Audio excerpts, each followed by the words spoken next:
Hi up guys, in this video I will show you how to delete search history on Google Maps Android. Firstly, before I start with this explanational video, I need to mention that there is no difference between deleting search history on Google Maps on Android or deleting search history on Google Maps on iPhone. It is the same process with the same simple steps. There is no difference by getting into different devices. Firstly, what you need to do when you get up here on Google Maps, you need to tap on your right upper side on your profile icon, and then you need to go up right down with settings.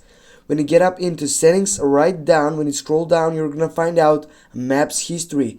Go for that selection, and then what you need to do next, simply you need here to find out right down the setup section, which you're gonna go and delete it. For example, if it's here the first one, just click on your right upper side on that X selection, and as you can see that has been deleted. Just go delete. And also if you tap on your right upper side, as you can see, the deletion has been completed. Now you know guys how to get up and delete this section. Thanks for watching. Don't forget to hit that like and share the video. See you soon guys.